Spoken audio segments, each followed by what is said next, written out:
Ayan, good day mga guys, mga kasuki. Ito yung mga latest ngayon yata ito ng Seiko yata no. Ayan. Seiko chronograph yan pagkaalam ko. Ito, Seiko. Ito mga guys, mga kasuki, magugulat kayo sa presyo nito. Sabi ng tendera is 65,000. Oh my god. Ganda ng relo, no? Maganda siya tingnan. Seiko 5 yan, ha? Ito naman, mga kasuki, ayan. Black and red ang ano niya, ang sa military glass niya. Kasi merong iba, black and blue. Tingnan natin naman yung iba. Mga guys,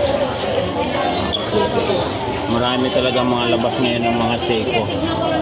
Ito naman Seiko, ayan, umandar siya. Quartz din yan, quartz. Ayan, ito pang meron. Anong ano yan? Bita ano? Presage. Ayun. Magkano naman yan? 35. Wow, 35,000. Ang galing. Ano itong mga latest ng Seiko yan? Yan mga kasuki. Pwede naman natin tingnan yan sa sa YouTube, sa Google, makikita natin yan. Sa YouTube makikita din natin yan kung ano yung mga latest. Yan, Seiko Presage. Ano mga kasuki. So, balik tayo dito. Ayun, maganda yun yung blue dial.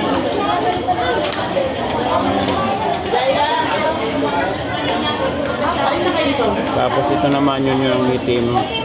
Parang vintage style siya. 15,000.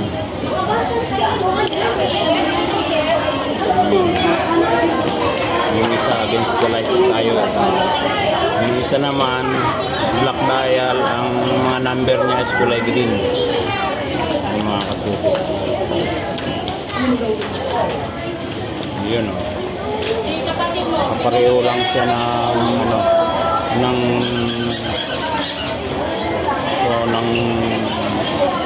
kulay ng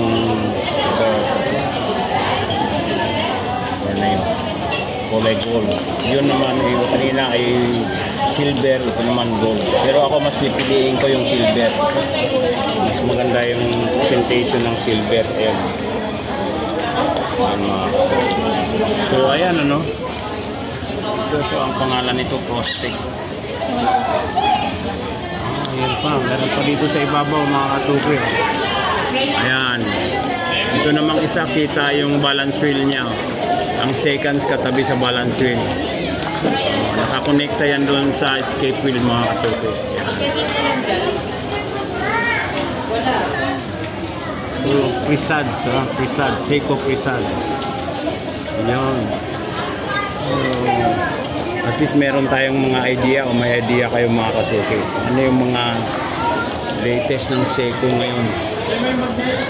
Galing, ganda pero maganda rin ang presyo. Maganda siya. Maganda rin ang presyo. Ito mga kasuki, green. Maganda nakikita na yung niya, yung balance wheel niya. Galing.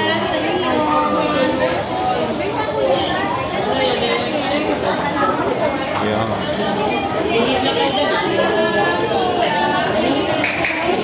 Hindi kasama yung tubig, ha?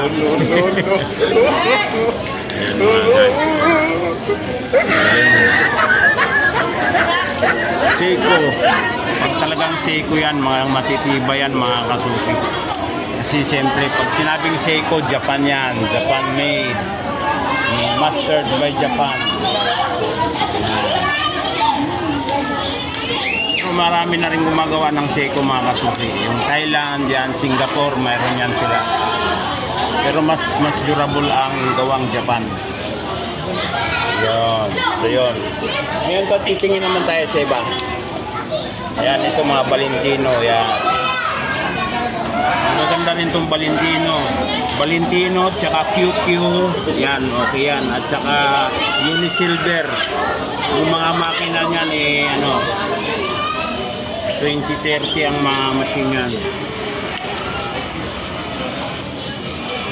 Ayan mga guys. Iba-ibang design.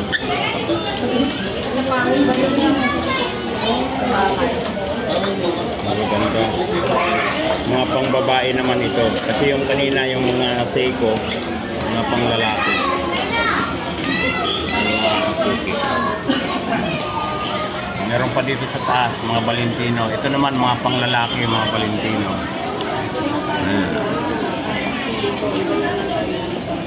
Medyo mura-mura ito, 1695. Yan.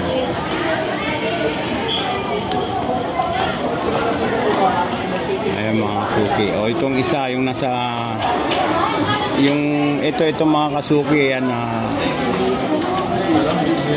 5,595. Ito. Ayan, white dial.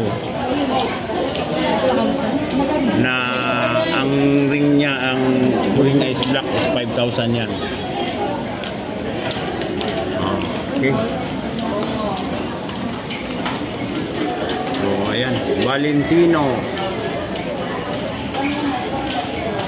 Titingin naman tayo dito mga guys, mga Kasuki sa kabila. Yun, G-Shock Casio. Dito tayo sa G-Shock. Meron akong nakita ang presyo dito. Malupit ang presyo niya. Ayun o. G-Shock, 11,000. Wow!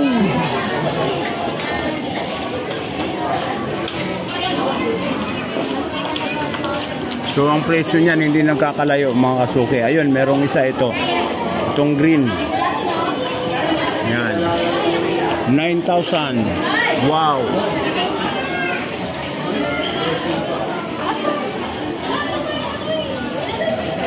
Kita nyo, ganyan pala mga presyo yan mga Kasuki, no?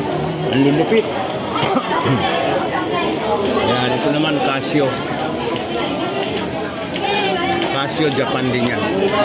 Mga kay G-Shock, Casio, puro mga Japan yan. Ito mga Kasuki, ang presyo nito ay 8,000. My God. Rilo pa lang, malupit na ang mga presyo. Dito naman tayo sa Casio. Sa baba. Ang ganda oh.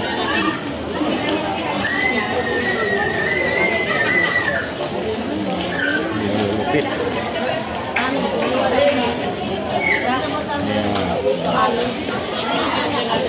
Casio, karamihan mga Kasuki, may digital at mayroon ding merong kamay. Ito yung kombinasyon ng may digital at merong hands. Polo. Ito naman tayo, Polo Santa Barbara.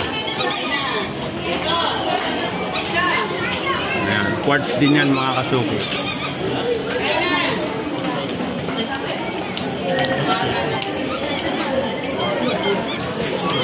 Lulupit.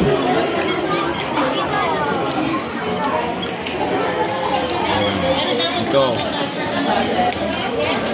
Yan mga guys. Polo pa rin ito, Polo. Mga may pambabae, may panglalaki. So yan mga Kasuki, no, ganun lang ano. Para makita talaga ninyo yung mga presyo ng mga latest mga relo. Punta lang kayo sa mga ganito. Ito, Time Collection. Maraming salamat sa Time Collection tsaka sa tindera na nagpa-unlock sa atin na mag-vlog sa kanilang mga relo. Yan mga guys. Thank you very big. Yan. Hindi na natin siya papakita privacy niya. Okay lang yung mga relo lang. Yan mga Kasuki. Good day.